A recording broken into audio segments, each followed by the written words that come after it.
You've had 12 hours to react to what happened last night, the hit and everything else. How do you react today moving forward? Well, we just have to prepare for the next game. You know, we prepared no differently today, and everything that we went through was no different today as it was the last time that we had a game to prepare for.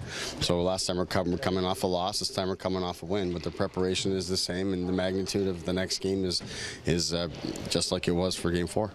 The cloud seemed to be a little bit of one. You had a great meeting yesterday. There was applause, a sense of urgency. Obviously, air seems to be lifted here with the possibility of what could happen heading home Saturday.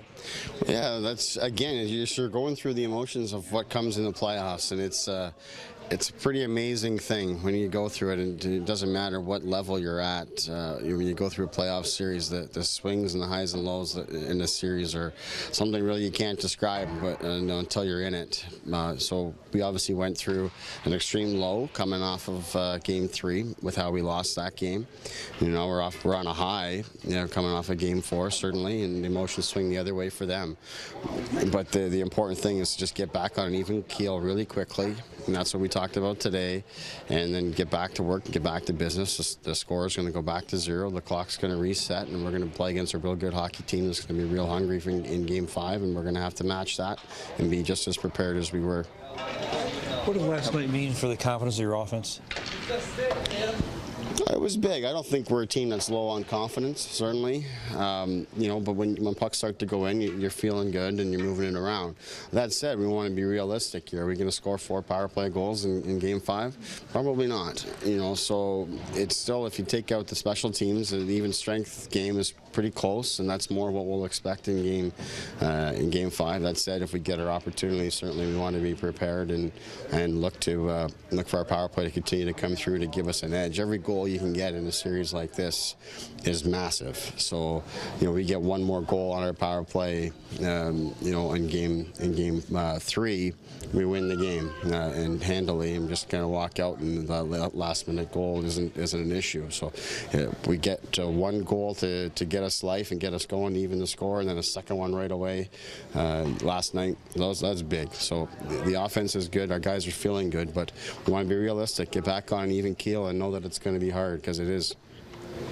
We were told you're having a meeting on your power play before you talked to us. What could you possibly talk about after last night? Well, we just go through the same process we do all the time.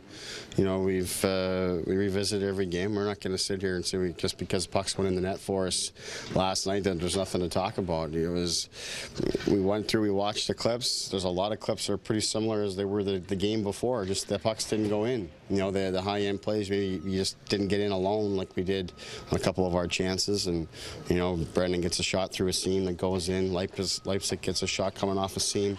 We've had those shots all series. They just haven't gone in. Yesterday they did. So it doesn't mean we did anything magical. It's just pucks fall in. Sometimes, you know, it happens like that. The process remains the same in terms of the preparation and the execution. Some days they go in, some days they don't, but just got to keep tightening up that process. So we talked about all the things that we could have done better in the you know, there, and there was certainly a number of that as well.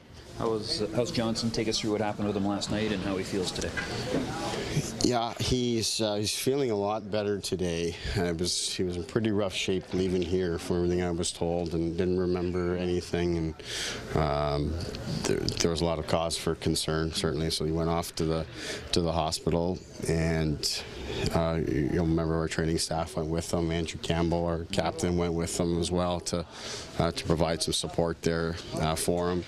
And he spent a good part of the night there, and we've late in the night he was released, came back to the hotel, and we took care of him through the night to check on him, make sure he was good, and came down for breakfast this morning, late this morning, and looked to be in good spirits and dealing a lot better. So that made me certainly feel a lot better. Watching that hit over and over again last night was sickening and hard to watch. But to see him down at breakfast today made me feel a lot better about everything, and it was good to see that. So So, we're not going to expect him back on the ice anytime soon.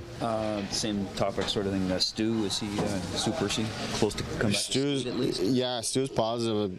He's doing a lot better. For him, there was no head injury. It's more just some tightness and stiffness. So he's going to skate today and see how he is from there, and we'll make a decision. It'll probably be more of a game time type of thing, because he's going to need every minute he can to recover and be feeling as good as possible. So we'll make a call on that tomorrow with him.